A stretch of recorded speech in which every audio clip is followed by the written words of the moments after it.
What's up, everybody? Had an idea for a vid, so I'm going to talk about it. Like, if you guys get food stamps or um, cash assistance or anything like that, this affects you. In fact, this affects anybody that's getting a subsidy or anything from the government, payments, guaranteed payments, anything like that.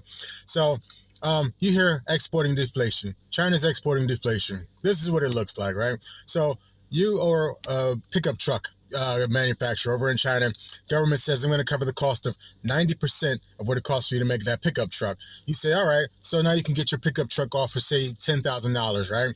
Now, everybody in that same area is going to be able to get their pickup truck off for $10,000. But if you need to make sales, then you're going to have to drop that price in order to make sure people come to you.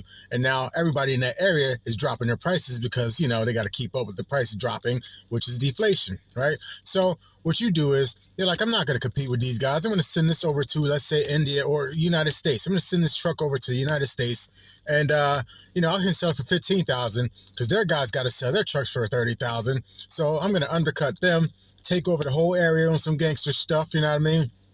And people are going to want my truck. Problem with that is that's going to, well, first off, that's exporting their deflation. It's causing the prices in that area to drop their prices, right?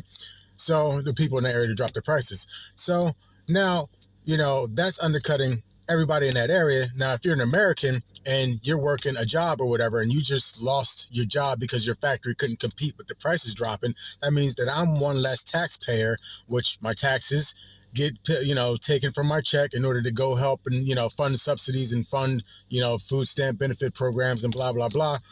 So now I'm one less person contributing to that system, and I'm one more person that might end up getting put onto that system, which means the benefits and everything, the help and stuff starts to decrease in quality. You know what I mean? You might start getting rules where you didn't have rules before, and you know what I mean? Like, you got to spend your stuff before a certain amount of time. That's a change, So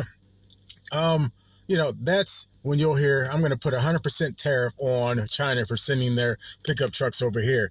Now, what that means to me is if I'm trying to buy a pickup truck and it was 15,000 from there, but when it gets here, I got to pay an extra 15,000 on top of that. That's $30,000. I might as well just buy it from the U.S. You know what I mean? And so that's where tariffs come into play.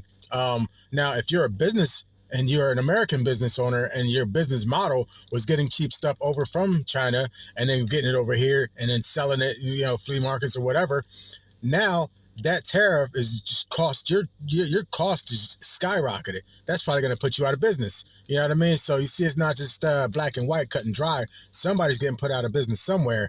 And, but the point is, deflation and tariffs. Did I explain that well? I hope I did. Give me a thumbs